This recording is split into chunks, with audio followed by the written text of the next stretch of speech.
আসসালামু আলাইকুম সবাইকে। আশা করছি তোমরা সবাই খুবই ভালো আছো। আমি রসুল ইসলাম চিয়ন, পড়াশোনা করছি মুগদা মেডিকেল কলেজ প্রথম বর্ষ। আজকে আমরা পড়ব বোটানি চ্যাপ্টার 11 এবং এই চ্যাপ্টার 11 এর বোর্ড যে এমসিকিউ ক্লাস এমসিকিউ গুলো আমরা সলভ করব। এই চ্যাপ্টারটা খুবই ইম্পর্টেন্ট একটা চ্যাপ্টার ফর এইচএসসি এমসিকিউ। এই চ্যাপ্টার থেকে প্রচুর ইম্পর্টেন্ট এমসিকিউস গুলো আছে যেগুলো আমরা আজকে সলভ করব। এবং এই চ্যাপ্টারগুলোর এমসিকিউ গুলো সলভ করার পর তোমার অবভিয়াসলি তোমার টেস্ট পেপার থেকে আবার তুমি সলভ করবা এন্ড প্রবলেমগুলো আইডেন্টিফাই করে সেইভাবে করে বই থেকে পড়াশোনা করবা। সো চলো শুরু করি। ফার্স্টে খুবই ইজি এই চ্যাপ্টার এমসিকিউ গুলো, তুমি জাস্ট কোনো রকম একবার যদি বুঝতে পারো, বুঝে যদি পড়তে পারো, খুবই ইজি দেখবা। সো চলো শুরু করি। কোনটি আণবিক কাঁচি নামে পরিচিত? আমরা সবাই জানি রেস্ট্রিকশন এনজাইম হচ্ছে গিয়ে আণবিক কাঁচি নামে পরিচিত। রেস্ট্রিকশন এনজাইমটা রেস্ট্রিক্ট করে ফেলে, কেটে ফেলে, এজন্য এটাকে বলা হয় হচ্ছে গিয়ে আণবিক কাঁচি। ক্লিয়ার? ওকে, সো চলো পরেরটা যাই। একটি জিনের বহু সংখ্যক হুবহু কপি তৈরি করাই হলো গিয়ে তোমার জিন ক্লোনিং। ক্লোন মানে কি? ক্লোন মানে একটা সেম জিনিস হুবহু তুমি তৈরি করতেছো। ছোটবেলায় ক্লাস অফ ক্লান্স খেলতাম তখন, ঠিক আছে, তোমার হচ্ছে ক্লোন স্পেল নামে একটা স্পেল ছিল। স্পেল মানে তুমি যেই তোমার ট্রুপসের উপর মারলে সেম জিনিস হচ্ছে গিয়ে তোমার ডাবল হয়ে যাইতো, একই জিনিস বারবার তৈরি হইতো, এটাকে তোমার বলা হচ্ছে ক্লোন করা। সো এটা কি? জিন ক্লোনিং, হুবহু কপি তৈরি করা। পরটা, ডিএনএ ফিঙ্গারপ্রিন্টের মাধ্যমে মানে কি শনাক্তকরণ করা হয়? ধরো ফিঙ্গারপ্রিন্ট দিয়ে তোমার অপরাধী শনাক্তকরণ, তোমার সিআইডি দেখছো না, অনেকে সিআইডিতেই কাজগুলো করতো, তোমার অপরাধী শনাক্তকরণ করে। আবার বিতর্কিত শিশুর প্রকৃত পিতামাতা, তোমার হচ্ছে ধরো হইতেছে কোন শিশুর হচ্ছে প্রকৃত পিতামাতা নির্বাচনের ক্ষেত্রে ফিঙ্গারপ্রিন্টের মাধ্যমে তোমার হচ্ছে গিয়ে এই জিনিসগুলো করা হইতো, ডিএনএ টেস্ট করা হইতো। বা নিকট আত্মীয়র মধ্যে সম্পর্ক, সবকিছুই তোমার এই ফিঙ্গারপ্রিন্টের মাধ্যমে হয়। তার মানে কোনটা? ঠিক না, চারটে। চলো পরবর্তীতে যাই। টিস্যু কালচারের জনককে? বলো টিস্যু কালচার জনককে। গোটলিয়েব হ্যাভারল্যান্ড। গোটলিয়েব হ্যাভার, এটা একটা ম্যাথ কোশ্চেন। চলো পরেরটা যাই।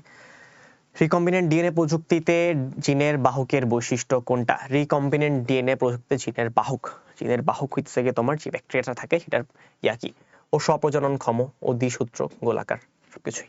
চারটাই। পরেরটা চলো। উদ্দীপকের এক্স কাটতে নিচের কোনটি ওয়াই এর স্থলে ব্যবহৃত হয়? উদ্দীপকের এক্স কাটতে নিচের কোনটি ওয়াই এর স্থলে ব্যবহৃত হয়? তো এক্স হচ্ছে গিয়ে তোমার এই যে একটা ডিএনএ, এটা একটা কি? এটা ডিএনএ। তোমার এখানে হচ্ছে গিয়ে তোমার ওয়াই এর স্থলে কি ব্যবহৃত? এটা একটা আণবিক কাঁচি। এটা কাঁচি প্রবাহিত, তার মানে হচ্ছে এটা কাটতে হেল্প করে, সেটা বোঝাইছে। তা কাটতে কোনটা হেল্প করে? তোমার এখানে হচ্ছে কি তোমার এন্ডো নিউক্লিয়াস। চলো পরবর্তীতে যাই। এক্স এর কর্তিত অংশ জেড এ যুক্ত করার জন্য প্রকৃত প্রক্রিয়ায় তৈরি হয় কোনটা? এক্স এর কর্তিত অংশ, এক্স থেকে যে অংশটা কাটছি ওটা আবার জেড এ যদি আমরা যুক্ত করতে চাই, এখানে যদি আবার যুক্ত করতে চাই, এখানে যদি আবার যুক্ত করতে চাই, তাহলে এই প্রক্রিয়া, তো এই প্রক্রিয়াটা কি? এটা হচ্ছে তোমার ডিএনএ রিকম্বিনেশন বা রিকম্বিনেন্ট ডিএনএ প্রক্রিয়া। এই প্রক্রিয়ায় তোমার হচ্ছে গিয়ে তৈরি হয় কি কি? সুপার রাইস তৈরি হয়। হ্যাঁ, সুপার রাইস তৈরি হয়। তোমার হচ্ছে বিটি বেগুন তৈরি হয়। টমেটো কি তৈরি হয় না? হয় না। তাহলে কোনটা? 1 আর 3। ক্লিয়ার? পরেরটা চলো। টিস্যু কালচার মিডিয়ামে কোন উপাদান থাকা জরুরি? কোনটা? সুক্রোজ। কত পার্সেন্ট বলো তো? সুক্রোজ কত পার্সেন্ট থাকে? 2 থেকে 4%। 2 থেকে 4%, এটা মাথায় রেখো। মানে সিকিউ লেখার সময় এই জিনিসগুলো যখন তুমি হচ্ছে কালার পেন্সিল হাইলাইট করো, স্যার হচ্ছে তোমার উপর একটা গুড ইমপ্রেশন ক্রিয়েট হয়, তখন দেখবা যে অটোমেটিক্যালি তুমি সিকিউ গুলাতে হচ্ছে তোমার নাম্বার ভালো অটোমেটিক তুমি পেয়ে যাইতেছো। ক্লিয়ার? চলো পরেরটা যাই। কোনটিতে প্লাজমিড আছে? প্লাজমিড কোনটা আছে? এশেরিশিয়া কোলাই। এশেরিশিয়া কোলাই। পরেরটা চলো। মানুষের শরীরে ক্যান্সার কোনটা? ইন্টারফেরন তোমার হচ্ছে ক্যান্সার প্রতিরোধে হেল্প করে। কোনটা করে? ইন্টারফেরন কি পদ্ধতিতে তৈরি হয়? DNA recombination. পরেরটা চলো। চিত্রে পি এর বৈশিষ্ট্য কোনটা? এখানে পিটা কি? এটা কি? এটা হচ্ছে তোমার প্লাজমিড। এটা কি? প্লাজমিড। এটা একটা প্লাজমিড। প্লাজমিডটা তোমার হচ্ছে কিভাবে হইতেছে? তোমার বৈশিষ্ট্যটা কি? এটা এক সূত্রক, এটা অনুলিপন ক্ষম, এটা ট্রান্সফরমেশন সক্ষম, নাকি হচ্ছে এটা 4 ধরনের হতে পারে? এটা হচ্ছে তোমার কোনটা অ্যান্সার হবে বলো? এক সূত্রক, অনুলিপন ক্ষম, ট্রান্সফরমেশনের সক্ষম, নাকি হচ্ছে 4 ধরনের হইতে পারে? এটা কি বলছি? এটা হচ্ছে কি তোমার একটা প্লাজমিড। একটা প্লাজমিড আসলে কি বলো তো আমাকে, যে প্লাজমিড জিনিসটা আসলে এক্স্যাক্টলি প্লাজমিড জিনিসটা কি? প্লাজমিড হচ্ছে কি তোমার এক্সট্রা একটা ডিএনএ, এটা হচ্ছে কি তোমার ইউজুয়ালি ব্যাকটেরিয়া গুলাতে থাকে। সো এটা কি? অনুলিপন ক্ষম। তাহলে এটা কি? অনুলিপন ক্ষম। ওকে, সো পরেরটাই। কোন প্রক্রিয়ার সাথে এক্সপ্লান্ট টিস্যু কালচারের সাথে? থেকে সহজ কোশ্চেন হয় না এই চ্যাপ্টার থেকে। পরেরটা চলো। কোন এনজাইম দ্বারা প্লাজমিডের নির্দিষ্ট অংশ কাটা হয়? কাটা হয় কোনটা দিয়ে? রেস্ট্রিকশন এনজাইম দিয়ে কাটা হয়। খুবই ইজি চ্যাপ্টার এমসিকিউ গুলো। চলো, উদ্দীপকের পি চিহ্নিত অংশটি হলো, পি চিহ্নিত অংশটা কি বলো তো? এটা কি? একটা, এই যে তুমি যে পিটা চিহ্নিত করছো, এই পি চিহ্নিত অংশটা কি? এটা কি একটা ভেক্টর ডিএনএ? এটা কি একটা রিকম্বিনেন্ট ডিএনএ? এটা কি একটা রেপ্লিকেটেড ডিএনএ? নাকি হইতাছে এটা একটা কাঙ্ক্ষিত ডিএনএ? বলো তো কি এটা? এটা এটা একটা কাঙ্ক্ষিত ডিএনএ, নাকি হচ্ছে তোমার এটা একটা রেপ্লিকেটেড ডিএনএ? বলো। তোমাকে আগে প্রত্যেকটা মানে ওয়ার্ড আগে তোমাকে বুঝতে হবে যে কোনটা তোমার কাঙ্ক্ষিত ডিএনএ, কোনটা তোমার হচ্ছে রেপ্লিকেটেড ডিএনএ। এই টার্মগুলো যখন তুমি বুঝতে পারবা, নিজের মধ্যে থেকে আয়ত্ত করতে পারবা, সিকিউ ক্লাসে জিনিসগুলো খুব ভালোভাবে আসলে পড়া উচিত। তোমার হচ্ছে ভেক্টর মানে যে ডিএনএ তোমার বাহন করতেছে, তারপর তোমার রিকম্বিনেন্ট ডিএনএ, এই জিনিসটা তোমার হচ্ছে রিকম্বিনেশন হয়ে আসতেছে, যেটা রেপ্লিকেট করার পর যেটা রেপ্লিকেট ডিএনএ হচ্ছে কাঙ্ক্ষিত ডেটা। যখন আমরা এই ডিএনএটা পাচ্ছি, এই ডিএনএটা আমরা হইতেছে যখন এইটা হইতেছে আমরা আমাদের কাঙ্ক্ষিত ডিএনএ, এই ডিএনএটা হইতেছে আমরা কেটে এইটাই আমরা চাইতেছিলাম, সো এটাকে আমরা কি বলবো, কাঙ্ক্ষিত ডিএনএ। পরটা চলো, উদ্দীপকের চিত্র কিউ দ্বারা প্রদর্শিত প্রযুক্তিটি ব্যবহৃত হয়। কিউটা কি, এটা হচ্ছে ডিএনএ রিকম্বিনেশন। রোগ প্রতিরোধী জাত উৎপন্ন হয়, ট্রান্সজেনিক জাত উৎপন্ন হয়, ইনসুলিন উৎপাদন, হ্যাঁ তিনটাই তো হবে। পরটা চলো, বিটি বেগুন উৎপাদনের ঘটনা কোন অণুটি ভাগ হয়? বিটা কি, ব্যাসিলাস তুরিনজিয়েন্সিস, বিতে একটা আর টিতে একটা, ব্যাসিলাস তুরিনজিয়েন্সিস। কই গেল, এই যে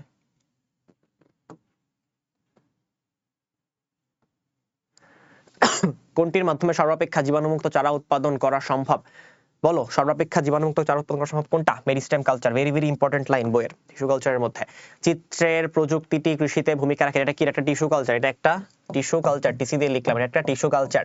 টিস্যু কালচার রোগমুক্ত চারা উৎপাদন করে, হ্যাঁ করে। ভ্যারিয়েশন তৈরিতে বছরের যে কোনো সময় চারা উৎপাদনে, এটা কি ভ্যারিয়েশন তৈরি করে? করে না, তাহলে 1 আর 3। পরটা চলো, ইনসুলিন তৈরিতে নিচের কোন প্রক্রিয়া ব্যবহৃত হয়? ইনসুলিন তৈরিতে কোন প্রক্রিয়া ব্যবহৃত? ইনসুলিন কোনটা? জেনেটিক ইঞ্জিনিয়ারিং, রিকম্বিনেন্ট ডিএনএ এর মাধ্যমে ইনসুলিন তৈরি করা হয়। নিচের কোনটি থেকে সুপার রাইস তৈরি করা হয়? সুপার রাইস তৈরি ড্যাফোডিল থেকে, ভেরি ভেরি ইম্পর্টেন্ট একটা লাইন বইয়ের, ড্যাফোডিল থেকে সুপার রাইস তৈরি করা হয়। পরটা চলো, টিস্যু কালচারের সৃষ্ট কোষপিণ্ডকে কি বলে? টিস্যু কালচারের সৃষ্ট যে কোষপিণ্ড, এটাকে আমরা কি বলে? ক্যালাস সৃষ্টি করি না আমরা, ধাপগুলোর মধ্যে ছিল, সো এটা কি বলে? ক্যালাস। পরটা চলো, গোল্ডেন রাইসে কোন ভিটামিন সমৃদ্ধ? গোল্ডেন রাইসে কোন ভিটামিন থাকে? ভিটামিন এ, গোল্ডেন রাইসে ভিটামিন এ। পরবর্তীতে চলো, চিত্রে কিউ এর এ হচ্ছে গিয়ে, এখানে হচ্ছে এটা হচ্ছে একটা কিউ, কিউটা হচ্ছে টিস্যু কালচার, কিউটা কি, টিস্যু কালচার, আর এটা কি, এটাই হচ্ছে গিয়ে তোমার সেই ক্যালাস, এটা কি, ক্যালাস। উদ্দীপকের আর প্রযুক্তিতে ব্যাকটেরিয়া ব্যবহার হয়। উদ্দীপকের আর প্রযুক্তিতে ব্যাকটেরিয়া ব্যবহার হয় বাহক হিসাবে। আর এটা ছিল হচ্ছে তোমার আর, তার মানে হচ্ছে রিকম্বিনেন্ট ডিএনএ। ব্যাকটেরিয়া বাহক হিসেবে ব্যবহৃত হয়, পোষক হিসেবে ব্যবহৃত হয়, রেস্ট্রিকশন এনজাইমের উৎস হিসেবে, হ্যাঁ তিনটাই হয়, তিনটাই হয়, সবগুলোই হবে, তাহলে ডি। বাংলাদেশের সরকার অনুমোদিত প্রথম জিএমও জেনেটিক্যালি মডিফাইড খাদ্য কোনটা? বিটি বেগুন, ব্যাসিলাস তুরিনজিয়েন্সিস বেগুন। পরেরটা চলো, চিত্রে কিউ এর প্রযুক্তির সুবিধা হলো, কিউ প্রযুক্তি, এটা কি প্রযুক্তি? এটা একটা টিস্যু কালচার, এটা টিসি, টিস্যু কালচার মাতৃগুণ সম্পন্ন উদ্ভিদ চারা উৎপাদন করে, ঠিক আছে। স্বল্প সময়ে অধিক চারা উৎপাদন, স্বল্প সময়ে অধিক চারা উৎপাদন করে, হ্যাঁ করে। নতুন বৈশিষ্ট্যের আবির্ভাব ঘটে, এটা কি ঘটে? না, এটা কিসে ঘটে? এটা জেনেটিক ইঞ্জিনিয়ারিং ঘটে। এটা কিসে ঘটে? জেনেটিক ইঞ্জিনিয়ারিং, যেটা জেনেটিক ইঞ্জিনিয়ারিং ঘটে, তার মানে এটা হবে না, তার মানে 1 আর 2। পরেরটা চলো, নিচের কোন প্রযুক্তি প্রয়োগ করে জীবের জিনোটাইপের পরিবর্তন ঘটানো যায়? জিনোটাইপের পরিবর্তন ঘটানো যায় কোনটার মাধ্যমে? রিকম্বিনেন্ট ডিএনএ এর মাধ্যমে জিনোটাইপ পরিবর্তন করা যায়। পরেরটা চলো, নিচের কোনটির মাধ্যমে হ্যাপ্লয়েড উদ্ভিদ উৎপাদন? হ্যাপ্লয়েড পরাগধানী থেকে, এটা থেকে আসে হচ্ছে তোমার হ্যাপ্লয়েড উদ্ভিদ, এটা থেকে কি আসে? হ্যাপ্লয়েড উদ্ভিদ, পরাগধানী থেকে হ্যাপ্লয়েড উদ্ভিদ। মেরিস্টেম কালচার কি? এটা হচ্ছে সব থেকে জীবাণুমুক্ত, এটা কি সব থেকে জীবাণুমুক্ত হচ্ছে তোমার মেরিস্টেম কালচার। আর পরাগধানী থেকে হ্যাপ্লয়েড, ঠিক আছে, এটা মনে রাখো। পরেরটা বইতে আছে সবই। রিকম্বিনেন্ট ডিএনএ তৈরিতে ব্যবহৃত এনজাইমটি হচ্ছে গিয়ে তোমার রেস্ট্রিকশন এন্ডোনিউক্লিয়াস, কাটতে সহায়তা করে। এটা কি, এটা কিসে সহায়তা করে? এটা হচ্ছে কাটতে। এটা কিসে? এটা কাটতে। চলো পরেরটা চলো, উদ্দীপকে বি এর ডি এর ক্ষেত্রে প্রযোজ্য। বিটা কি? এটা এটা একটা কি, এটা হইতেছে গিয়ে তোমার একটা ব্যাকটেরিয়ার মধ্যে এটা একটা প্লাজমিড আছে, এটা ডি, এটা হচ্ছে তোমার প্লাজমিড, এটা কি, এটা হচ্ছে তোমার প্লাজমিড, এটা প্লাজমিড, প্লা দিয়ে লিখলাম, এটা প্লাজমিড। এটা প্রযোজ্য, প্লাজমিডের ক্ষেত্রে প্রযোজ্য কি? এটা অনুলিপনে অক্ষম না, এটা তো হবে না। অধিক সূক্ষ্ম জিন ধারণ করতে পারে, নিউক্লিয়াস অবস্থান করে, নাকি ভেক্টর হিসেবে ব্যবহৃত হয়। শেষ। এ বি এর কোষে প্রবেশ করলে এটা কি ছিল? এই যে একটা, যদি তোমার বি এর কোষ বি তে প্রবেশ করে তাহলে কি হবে? বি কোষের এনজাইম এ কোষের ডিএনএ কে বিনষ্ট করবে, এর গঠন বি এর অভ্যন্তরে প্রবেশ করবে, শেষ পর্যায়ে বি কোষটি বিদীর্ণ হবে। কোনটা কোনটা হবে বলো দেখি, এখানে কোনটা কোনটা হবে দেখি, বলতে পারো কিনা বলো। আর বা বলতে, এখানে কি বি কোষের এনজাইম এর ডিএনএ কে বিনষ্ট করে, নাকি এ কোষের এনজাইম বি এর কোষের ডিএনএ বিনষ্ট করে? এটা কি হবে? এটা হবে না। এর গঠন বি এর অভ্যন্তরে প্রবেশ করবে, এর গঠন বি এর অভ্যন্তরে প্রবেশ করবে, অবভিয়াসলি করবে। শেষ পর্যায়ে রিকম্বিনেন্ট ডিএনএ তে আমরা এগুলো দেখে আসছি। শেষ পর্যায়ে রিকম্বিনেন্ট ডিএনএ যে পোর্শনটা হবে, পোর্শনের জিনিসগুলো নিয়ে ভালো করে আলোচনা করা আছে। শেষ পর্যায়ে বি কোষটি বিদীর্ণ হবে, এই কোষটা বিদীর্ণ হয়ে যাবে। ঠিক আছে, এটা ঠিক আছে, ঠিক আছে। অ্যান্সার কোনটা? 2 আর 3। পরেরটা চলো। এর কোনটি আবাদ মাধ্যমকে জমাট বাঁধতে কি করে? এগার আঠার মতো। আবার বলো, তোমার হইতেছে ওই যে আমরা টিস্যু কালচার সময় সুক্রোজ ছিল, সুক্রোজ কত পার্সেন্ট ব্যবহার করছিলাম? 2 থেকে 4। আর হচ্ছে জমাট বাঁধতে কোনটা হেল্প করে? এগার। পরে অতে এইভাবে মনে রাখতে পারো, অতে এগার, আবার হচ্ছে অ এর মতো আতে আঠা। তো আঠা মানে হইতেছে কি তোমার জমাট বাঁধার, জমাট টাইপ কিছু একটা। ঠিক আছে, ওকে। চলো পরেরটাই। উদ্দীপকের প্রযুক্তি নিচের কোন উদ্ভিদ তৈরিতে ব্যবহৃত হয়? রিকম্বিনেন্ট ডিএনএ প্রযুক্তি ট্রান্সজেনিক উদ্ভিদ তৈরিতে। চলো পরেরটা। টিস্যু কালচারের উদ্দেশ্যে মাতৃ উদ্ভিদ হতে পৃথকীকৃত অংশের নাম কি? মাতৃ উদ্ভিদ অংশের নাম কি? এক্সপ্লান্ট। প্লান্ট থেকে তুমি হচ্ছে একটা অংশ কেটে নিয়ে আসছো, এটা কি? এক্সপ্লান্ট। এভাবে মনে রাখতে পারো যে একটা প্লান্ট, ওই প্লান্টটা থেকে হইতেছে ওটার প্রাক্তন হয়ে গেছে কাটার মাধ্যমে, ওটার ভিতর নাই, সো এক্সপ্লান্ট। পরেরটা চলো। চিত্রের এই অংশটি হলো গিয়ে এটা কি? এটা প্লাজমিড। খুবই easy question. Extra DNA. Recombinant DNA তৈরির ক্ষেত্রে কিউ পোষক হিসেবে ব্যবহৃত হয়। এ বাহক হিসেবে কাজ করে। বি কে রেস্ট্রিকশন এনজাইম দিয়ে কাটা হয়। বি কে কি রেস্ট্রিকশন এনজাইম দিয়ে কাটা হয়? হয় না। তাহলে অ্যান্সার কোনটা? 1 আর 2। ক্লিয়ার? পরেরটা। মানুষের দেহকোষে জিনোম সংখ্যা কত? 2। ভেরি ভেরি ইম্পর্টেন্ট, অনেকে ভুল করি, মনে রাখবো। আদিকোষী জীব কোনটি? বলো, আদিকোষী জীব কোনটি? East, amoeba, plasmodium, mycoplasma. বলো দেখি তোমরা হচ্ছে গিয়ে এই আদিকোষী প্রকৃতকোষী সম্পর্কে কতটুকু জানো একটু দেখি। জানো কি? চ্যাপ্টার দিয়ে একবার পড়ে থাকো, তাহলে জানা উচিত। আদিকোষী জীব হচ্ছে গিয়ে তোমার মাইকোপ্লাজমা। চলো পরেরটা যাই। পরেরটা হচ্ছে গিয়ে তোমার উদ্দীপকের প্রক্রিয়াটি কি? এটা কি? রিকম্বিনেন্ট ডিএনএ প্রযুক্তি, আর কি হবে? এই যে দেখলে বোঝা যায়। পরেরটা চলো। উদ্দীপকের দ্বিসূত্র। উদ্দীপকের এম কি ছিল? এই যে দ্বিসূত্র ক্রোমোজোম বহির্ভূত ডিএনএ ব্যাকটেরিয়া কোষে পাওয়া যায়, জিনোম সিকোয়েন্সিং এ ব্যবহৃত হয়। বলো দেখি এটার আনসার কি হবে? ও দ্বিসূত্রক। ঠিক আছে, এটা দ্বিসূত্রক। এবার আসো, ব্যাকটেরিয়া কোষে পাওয়া যায়। হ্যাঁ, এটা ব্যাকটেরিয়া কোষে পাওয়া যায়। প্লাজমিড। জিনোম সিকোয়েন্সিং এ ব্যবহৃত হয়। হ্যাঁ, জিনোম সিকোয়েন্সিং এ এটা ব্যবহৃত হয়ে থাকে। এটা কি হবে? তিনটাই হবে। ক্লিয়ার? পড়তে চলো। শামীমের ব্যবহৃত পি অংশটি কি? অংশটা কি ছিল? তো শামীম গবেষণাগারে জীবাণুমুক্ত নিয়ন্ত্রিত পরিবেশে উদ্ভিদের পি অংশ থেকে হ্যাপ্লয়েড উদ্ভিদ কি করছে? পি থেকে হ্যাপ্লয়েড করছে। তাহলে হ্যাপ্লয়েড কোনটা হবে? পরাগরেণু। উদ্দীপকের প্রক্রিয়াটিতে প্রয়োজনীয় উপকরণ হলো গিয়ে, এটা কি প্রক্রিয়া ছিল? এটা ছিল হচ্ছে তোমার একটা টিস্যু কালচার। ওকে, ক্লিয়ার? এটা tissue culture. So tissue culture যদি হয় তাহলে এটা কি হবে? কাজপাত্র লাগে? হ্যাঁ লাগে। অটোক্লেভ যন্ত্র? হ্যাঁ লাগে। Phyto hormone? হ্যাঁ লাগে। তাহলে তিনটাই লাগে। পরেরটা চলো। জিনোম সিকোয়েন্সিং এ প্রয়োগ করে ব্যবহার করা হয় হচ্ছে তোমার অপরাধী শনাক্তকরণ। হ্যাঁ, অবভিয়াসলি। ক্যান্সার গবেষণায়, উদ্ভিদের মান উন্নয়নে, সবগুলোই কাজে লাগে। ওকে, চলো পরেরটায়। জিনোম সিকোয়েন্সিং এর প্রয়োগ হয় কোথায়? জিনোম সিকোয়েন্সিং এর প্রয়োগ হয় কোথায়? বলো। স্বজন নির্ধারণে। উদ্দীপকের চিত্রের ক্ষেত্রে এটা টিস্যু কালচার। এটা কি? Tissue culture, TC. এটা টিস্যু কালচার। রোগমুক্ত উদ্ভিদ তৈরি? হ্যাঁ। স্টোমাক ভ্যারিয়েশন হয়? হ্যাঁ। তারপর হচ্ছে তোমার বায়ো ফার্মিং এ ব্যবহৃত হয়। তার মানে হচ্ছে তোমার তিনটাই হবে। পরেরটা চলো। উদ্দীপকটি কোন প্রক্রিয়ার বাহক এশিরিশিয়া কোলাইতে প্রবেশ করানো হয়? এটা হচ্ছে রিকম্বিনেন্ট। এটা এশিরিশিয়া কোলাই হচ্ছে গিয়ে তোমার যখন এর মধ্যে প্রবেশ করানো হয়, এটা হচ্ছে তোমার ট্রান্সফরমেশন। দেখবা হচ্ছে বই তোমার একটা কালো কালার একটা ছক বক্স লেখা আছে, তোমার ট্রান্সফরমেশন, ট্রান্সফিকশন, এই জায়গাগুলোর সংজ্ঞা লেখা আছে। এগুলো কোন আমার আসতে পারে, জিনিসগুলো রাখবা। ঠিক আছে, চলো পরেরটাই। উদ্দীপকটি কাঙ্ক্ষিত জিন বহন করছে কিনা তা শনাক্তকরণ করা হয় পিসিআর পদ্ধতিতে। হ্যাঁ। রিস্ট্রিকশনাইজেশন পদ্ধতিতে? হ্যাঁ। Genetic probe? হ্যাঁ, তিনটাই হবে।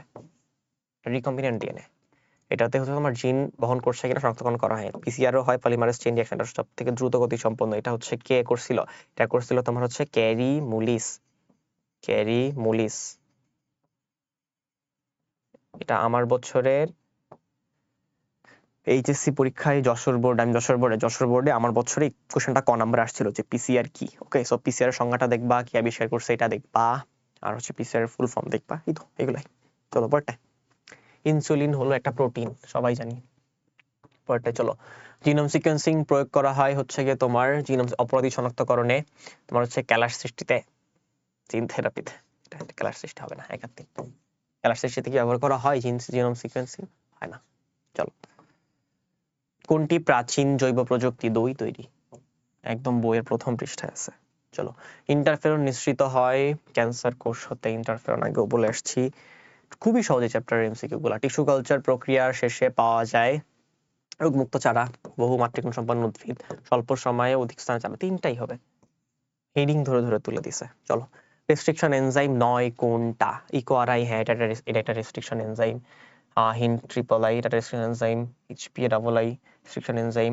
অল পিকিউ এটা রেস্ট্রিকশন এনজাইম না, এটা রেস্ট্রিকশন এনজাইম না, মানে অ্যান্সার হবে এটা। চলো পরেরটায়, রিকম্বিনেন্ট ডিএনএ প্রযুক্তি প্রক্রিয়ায় প্লাজমিডের প্রয়োজন হয়? হ্যাঁ হয়। অল্প সময়ে অধিক চারা উৎপাদন সম্ভব হয়, জীবের জিনোটাইপ পরিবর্তন হয়। অল্প সময়ে কি অধিক চারা উৎপাদন হয়? হয় না। তাহলে কোনটা? 1 আর 3, খুবই সহজ। রিকম্বিনেন্ট ডিএনএ প্রযুক্তিতে নিচের কোন অণুজীব ব্যাপকভাবে ব্যবহৃত হচ্ছে? সেরিসিয়া কোলাই, এটা একটা কোশ্চেন। ধাপ বিতে নিচের কোনটি ব্যবহৃত হয়েছে? ধাপ বিতে এটা হচ্ছে আমরা হচ্ছে কেটে ফেলছি, দেখছো? কেটে ফেলার জন্য কোনটা ব্যবহৃত হয়েছে বলো দেখি। ইকো আর আই, বইতে দেখবা হচ্ছে কি এই জিনিসগুলা তোমার হইতেছে কি আছে, একটা কালো বক্স আছে দেখবা আবারও তোমার বইতে, ওই বক্সে হচ্ছে কি এই জিনিসগুলো নিয়ে সুন্দর করে আলোচনা করা আছে। ধাপ বি এর ব্যবহারের মাধ্যমে, ধাপ বি জেনেটিক ইঞ্জিনিয়ারিং জিএমও তৈরি করা হয়? হ্যাঁ। টিস্যু কালচার এক্সপ্লান্ট সংগৃহীত হয়? হয় না। জেনেটিক ইঞ্জিনিয়ারিং প্রক্রিয়া চলে? হ্যাঁ হয়। 1 আর 3। পরটা চলো, বায়োটেকনোলজি শব্দের জনককে কার্ল এরেকি, ভেরি ভেরি ইম্পর্টেন্ট, এটা মনে রাখবা। এটা কি? এটা তোমার হচ্ছে কি অনেক সময় চলে আসতে পারে, ঠিক আছে, এটা মনে রাখবা। পরটা চলো, উদ্দীপকের বি ধাপটির নাম কি? উদ্দীপকের বি ধাপটির নাম, এক্সপ্লান্ট নির্বাচন করছি, আবাদ মাধ্যম তৈরি করছি, জীবাণু মুক্তকরণ করছি, তাহলে কি এটা হচ্ছে তোমার পরেরটা কি হবে? মিডিয়ামে টিস্যু স্থাপন, মিডিয়ামে টিস্যু স্থাপন। পরেরটা চলো, প্রযুক্তিতে ব্যবহার করা হয়, এটা একটা টিস্যু কালচার, এটা একটা কি? এটা একটা টিস্যু কালচার, টিসি, এটা একটা টিস্যু কালচার। রোগমুক্ত চারা উৎপাদন? হ্যাঁ। বিলুপ্ত সংরক্ষণে? হ্যাঁ। রোগ প্রতিরোধক্ষম জাত উৎপাদন, রোগ প্রতিরোধক্ষম জাত উৎপাদন? হ্যাঁ, তিনটাই হয়। রোগমুক্ত চারা উৎপাদন সৃষ্টিতে, বিলুপ্ত প্রায় উদ্ভিদ সংরক্ষণে, রোগ প্রতিরোধক্ষম জাত উৎপাদনে। বলো, এই জিনিসগুলোকে বুঝতে পারছো? ধরো তুমি যখন একটা টিস্যু কালচার পড়তেছো, এই টিস্যু কালচার পড়ার সময় তুমি দেখবা যে টিস্যু কালচারের ফার্স্টে তোমার সিকিউর জন্য কোন কোন জিনিসগুলো ইম্পর্টেন্ট। সিকিউর জন্য তোমার ইম্পর্টেন্ট হইতেছে গিয়ে তোমার যেই জায়গাগুলো থেকে তুমি এই হেডিং গুলা দেখবা এবং তুমি চিত্রটা একবার হচ্ছে দেখে রাখবা। জেনেটিক ইঞ্জিনিয়ারিং এর ক্ষেত্রে চিত্রটা ভেরি ভেরি ইম্পর্টেন্ট টিস্যু কালচারের থেকেও। এন্ড টিস্যু কালচারের ক্ষেত্রে তোমার ইম্পর্টেন্ট হচ্ছে তোমার হেডিং গুলা, এবং হচ্ছে পরবর্তীতে তুমি প্রত্যেকটার ব্যবহার গুলা দেখবা, এটার কোনটা কোথায় কি ব্যবহৃত হচ্ছে জিনিসগুলো আসলে দেখবা। কি কোশ্চেন পড়লাম আমরা, সেটা তো শেষ হয়েছে নাকি? উদ্দীপকের প্রয়োগ ব্যবহার করা হয় টিস্যু কালচার মুক্ত উদ্ভিদ সৃষ্টিতে, বিলুপ্ত প্রায় উদ্ভিদ সংরক্ষণে, এই রোগ প্রতিরোধ ক্ষমতা তো হইতেছে গিয়ে তোমার রিকম্বিনেন্ট ক্ষেত্রে। এটা এখানে কেন আসবে? তাইলে 1 আর 2 হবে। ভুল লিখছে, এটা ঠিক করে নাও, সরি, খেয়াল করতে হবে এগুলা, এক্সাম হলে কিন্তু এগুলো ভুল হইতে পারে। পরেরটা চলো, ট্রান্সজেনিক ক্লোভার ঘাসের নিচের কোন উপাদানটি উৎপাদনকারী জিন সংরক্ষণ করা হয়? এটা কি হবে? এটা হবে সালফার। পরেরটা চলো, জাস্ট বইয়ের লাইন ধরে তুলে দিছে প্রত্যেকটা কোশ্চেনে। উদ্দীপকের এ ধাপ কোনটি? উদ্দীপকের ধাপ টবে চারা স্থাপন। এর আগেরটা কি? মূল উৎপাদক মাধ্যমে, মূল লিখে রাখছে, মূল উৎপাদক মাধ্যমে স্থানান্তর। এর আগেরটা কি ছিল? এর আগেরটা ছিল হইতেছে গিয়ে তোমার ক্যালাস সৃষ্টি। তার আগেরটা কি ছিল? তার আগেরটা ছিল হইতেছে গিয়ে তোমার ক্যালাস সৃষ্টির আগে মিডিয়ামে টিস্যু স্থাপন, তার উপরে এটা কি হবে? এটা হচ্ছে কি তোমার মিডিয়ামে, এটা কি গেল? চারা টবে স্থানান্তর করছি, তার আগে হচ্ছে মূল উৎপাদক মাধ্যমে স্থানান্তর করছি, তারপর হচ্ছে ক্যালাস সৃষ্টি করছি, তার আগে হচ্ছে টবে চারা স্থাপন করছি, এটা হচ্ছে তোমার জীবাণুমুক্তকরণ। তাহলে এটা কি? জীবাণুমুক্তকরণ। এভাবে করে ধাপে ধাপে মনে রাখতে হবে। এক্সপ্লান্ট নির্বাচন, আবাদ মাধ্যম তৈরি, তারপর হচ্ছে তোমার জীবাণুমুক্তকরণ, তারপর হচ্ছে তোমার মিডিয়ামে টিস্যু স্থাপন, তারপর হচ্ছে তোমার ক্যালাস সৃষ্টি ও সংখ্যা বৃদ্ধি, তারপর হচ্ছে তোমার মূল উৎপাদক মাধ্যমে স্থানান্তর, তারপর চারা টবে স্থানান্তর। পরেরটা চলো, উদ্দীপকের প্রক্রিয়া, এটা আবারও টিসি, বারবার টিসি লিখতে হচ্ছে। টিস্যু কালচার রোগমুক্ত চারা উদ্ভিদ সৃষ্টি, ট্রান্সজেনিক উদ্ভিদ উৎপাদন ক্ষেত্রে প্রয়োগ, ট্রান্সজেনিক উৎপাদন, বিলুপ্তপ্রায় উদ্ভিদ সৃষ্টি করা হয়, তাহলে তোমার ট্রান্সজেনিক উদ্ভিদ হয়, রোগমুক্ত উদ্ভিদ সৃষ্টি হয়, তোমরা আমাকে বলো হচ্ছে গিয়ে আমরা যে হইতেছে ডিএনএ রিকম্বিনেশন সময় আমরা যে ট্রান্সজেনিক উদ্ভিদগুলো পাইছিলাম, এটা কি হচ্ছে গিয়ে তোমার এই যে টিস্যু কালচার করতেছি, এই টিস্যু কালচারে আমরা ট্রান্সজেনিক উদ্ভিদগুলো আলটিমেটলি হইতেছে গিয়ে পাবো কিনা বলো? হ্যাঁ পাবো, এখানেও তোমার ট্রান্সজেনিক উদ্ভিদগুলো আমরা পাবো, মানে রোগমুক্ত উদ্ভিদ সৃষ্টি করছি, ট্রান্সজেনিক উদ্ভিদ সৃষ্টি করছি, প্রপার্টি লাগাইনি এটা। চলো পরেরটা চলো। একটি জিনকে দ্রুত হুবহু কপি তৈরি করতে পিসিআর বলছি, আমার বছরের কোয়েশ্চেন, তাও ক নম্বরে আসছিল। এটা কি পিসিআর এর ফুল ফর্মটা কি? Polymerase chain reaction. কি বললাম? পলিমারেজ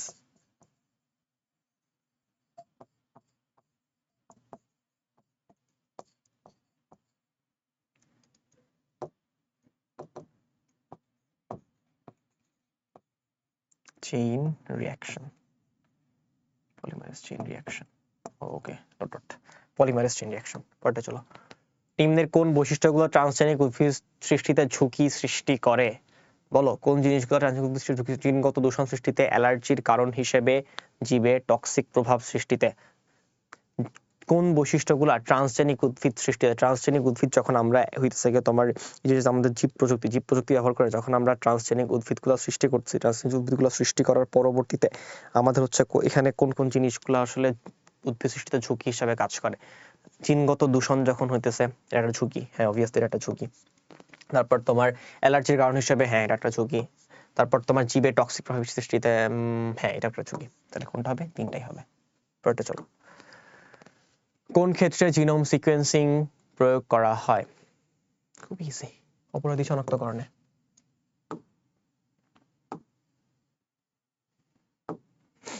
টিস্যু কালচারের প্রযুক্তির কালচার মিডিয়ামের প্রধান উপাদান হলো, কালচার মিডিয়ামের প্রধান উপাদান হচ্ছে তোমার এগার। জমাটবাধ্যে সহায়তা করে। কি জমাটবাধ্যে সহায়তা করে? আবার বলো, সুক্রোজ কয় % ছিল? 2 থেকে 4%। উদ্দীপকের বিশেষ উপাদানটির নাম কি? কি বিশেষ উপাদান? বিশেষ উপাদান প্রয়োগ করে ক্যান্সার যখন দেখে ফেলতো তার মানে বোঝা হয়ে গেছে এটা ইন্টারফেরন হবে। উদ্দীপককে যে প্রযুক্তির কথা বলা হচ্ছে সেটি ব্যবহৃত হয়, তার মানে হচ্ছে উদ্দীপকে যে প্রযুক্তি, এটা হচ্ছে গিয়ে কি বলছিল তোমার এখানে উপাদান ছিল হইতেছে ইন্টারফেরন। আর ইন্টারফেরন তৈরি হয় কোন মাধ্যমে? তোমার রিকম্বিনেন্ট ডিএনএ বা ডিএনএ রিকম্বিনেশন প্রক্রিয়া। ওই প্রক্রিয়াটার কথাই বলছে, প্রক্রিয়াটা ব্যবহৃত হয়েছে, সেটা সম্ভব হয়েছে ওই রিকম্বিনেন্ট ডিএনএ প্রক্রিয়া তোমার হচ্ছে ব্যবহারের মধ্যে এগুলো আছে। বীজহীন ফল সৃষ্টিতে, ক্ষতিকর পতঙ্গ বন্ধকরণে, ইনসুলিন বাণিজ্যিক, হ্যাঁ তিনটাই হবে। পরেরটাই চলো। উদ্দীপকের অপরিহার্য গঠনটির বিশেষ উপাদান ব্লাড ক্যান্সার নিরাময় ব্যবহৃত হয় নিচের কোনটি? ব্লাড ক্যান্সার যখন বলছে ক্যান্সার, ইন্টারফেরন। রোগ প্রতিরোধী জাত উৎপাদন হিসেবে নিচের কোনটি ব্যবহৃত হয়? Coat protein CP. প্রোটিন নিম্নের কোন জীবের আক্রমণ রোধে কাজ করে? প্রোটিন কোনটার আক্রমণ রোধে কাজ করে বলো তো, দেখি কেমন পারো।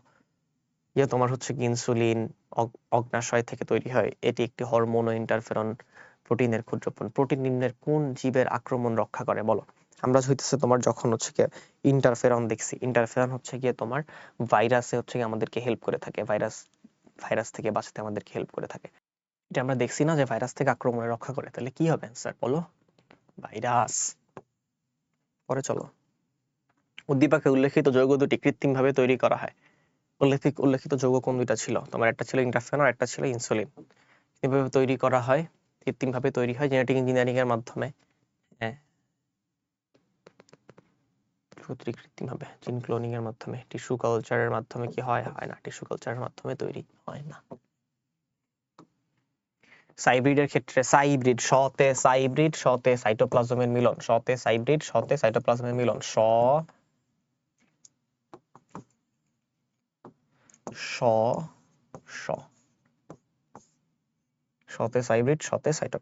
পরেরটা চলো। জিএমও জেনেটিক্যালি মডিফাইড অর্গানিজম কই আছে? Genetically modified organism, D number. ভালো করে দেখবা একটু এগুলা ফুল ফর্ম গুলা। সাইব্রিড শব্দটি নিচের কোন প্রক্রিয়ার সাথে জড়িত? সাইব্রিড কোন সাথে জড়িত বলো তো? Cybrid tissue culture.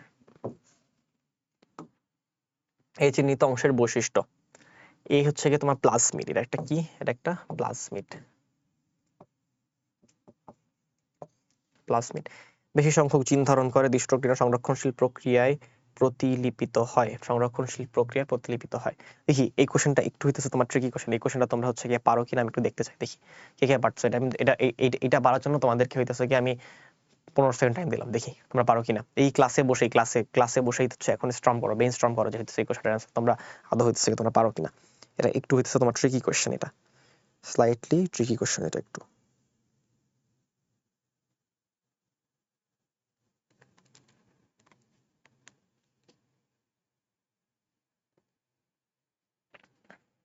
পারছো পারছো পারছো পারছো। এটা বেশি সংখ্যক জিন কি ধারণ করে, করে না। দ্বিসূত্রক ডিএনএ অণু হ্যাঁ সংরক্ষণশীল প্রক্রিয়ায় এটা না খুব সম্ভবত কোশ্চেন একটু ডিফেক্টিভ আছে। এটা শুধুমাত্র হচ্ছে গিয়ে তোমার বি নাম্বারটা অ্যান্সার হবে, শুধুমাত্র বি নাম্বারটা। এটাও হবে না, এটাও হবে না। একটু রিচেক দিয়ে নাও নিজেরা, ঠিক আছে? নিজেদের একটু ঘাটাঘাটি করতে হয় মাঝে মাঝে। চলো পরেরটা যাই। প্লাজমিড ব্যবহৃত হয় ইনসুলিন উৎপাদনে, হ্যাঁ ঠিক আছে। তোমার হচ্ছে জিএম ফুল উৎপাদনে, হ্যাপ্লয়েড লাইন উদ্ভিদ সৃষ্টিতে, মোস্ট প্রবাবলি হয় না। তাহলে কি হবে অ্যান্সার হবে হচ্ছে কি তোমার 1 আর 3। তাহলে এটা নিয়ে একটু কনফিউশন আছে, এটা নিয়ে হচ্ছে তোমার একটু কনফিউশন আছে, আমি একটু হচ্ছে তোমাদের চেক করে নিই, দাঁড়াও।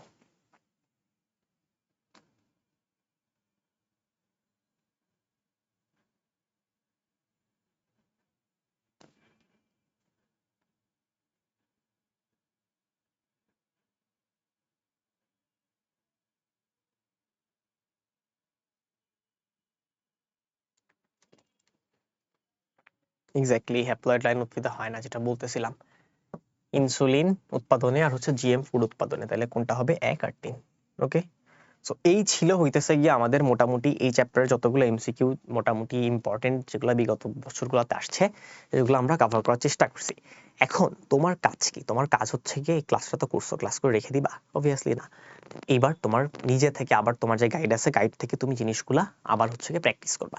গাইড থেকে প্র্যাকটিস করার পর তুমি যে কাজটা করবা, তোমার কোন কোন জায়গাগুলোতে তুমি এরপরও ক্লাস করার পর, গাইড থেকে প্র্যাকটিস করার পরও তোমার হচ্ছে কোশ্চেনগুলো পারতেছো না, কোশ্চেনগুলো তুমি মার্ক করো, কোশ্চেনগুলো আবার দেখো। এন্ড ওই কোশ্চেনগুলো কোন টপিক থেকে আসছে, ওই স্পেসিফিক চ্যাপ্টারের স্পেসিফিক টপিকটাই হচ্ছে তুমি মার্ক করো। ওই এরিয়াগুলো মার্কিং করে রিভাইজ করার সময় ওই জায়গাগুলো আগে রিভাইজ করো, তাহলে দেখবা অনেক ভালো হইতেছে। So yeah, that's it, that's all. তোমাদের সবার জন্য শুভকামনা। ঠিক মতো পড়াশোনা করতে থাকো, best of luck. Stress feel করো না, বদার্ড হয়েও না, খাওয়া দাওয়া করো ঠিক মতো। খারাপ লাগলে আব্বা আম্মুর সাথে কথা বলো, অ্যান্ড পড়াশোনা করতে থাকো, দেখবা অনেক ভালো কিছু পরীক্ষা। থ্যাংক ইউ সবাইকে, আল্লাহ হাফেজ।